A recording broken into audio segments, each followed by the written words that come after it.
Anong ibon kaya ang may itlog nito mga idol? Pinigay ito sa akin ng mga nabukupra. Nakasama raw ito sa pagkawit ng niyog. Mabuti na lang tumama raw ito sa kapal na damo kaya hindi inabasan. Binigay sa akin dahil alam nilang mayroon akong incubator.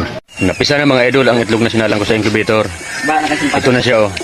Anong ibon kaya ito mga idol? At doon sa gusto mag-alaga nito, pin nyo lang po ako mga idol. Ibibigay ko to sa inyo.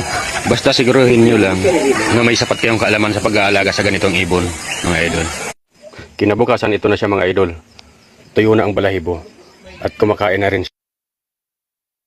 Pagkalipas ng isang buwan, ito na siya mga idol. Tumubo na rin ang mga balahibo sa pakpak niya. Ay sarap sa pakiramdam na simula itlog, nabagyan natin ng buhay. At abangan nyo, mga idol, ang muling pagbabalik niya sa gubat.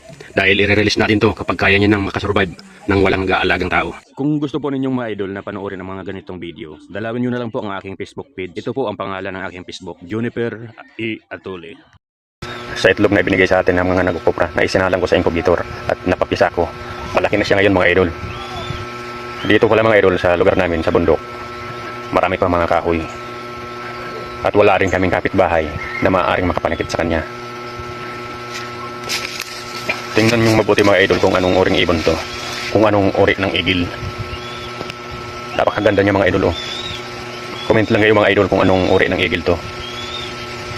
Lapitan pa natin ng konti mga idol para makita nyo mabuti. Ito siya mga idol oh. Ayun. Napakagandang igil mga idol. Hindi naman to gaano kalakihan mga idol.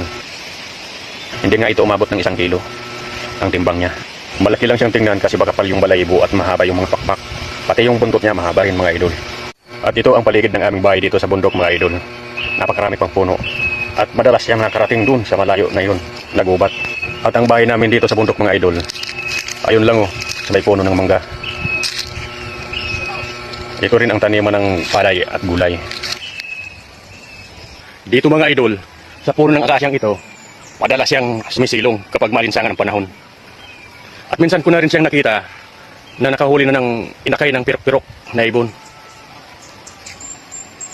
Marunong na rin siyang humanting ng mga maliliit na wild animals gaya ng butiki, baging insekto. Nakahuli na rin siya gaya ng tipaklong at iba pa. Kaya kung sakali mga idol, hindi na siya umuwi sa bahay, okay lang yun mga idol. Ang mahalaga, napalaki natin siya ng maayos at makabalik siya sa wild. Dati gusto ko, nung pakapisa pa lang niya, ibigay ko siya sa ibang tao dahil napakalaking responsibilidad nga naman ang pag-aalaga niyan dahil magastos sa pagkain pa lang dahil ang kinakain niyan, mga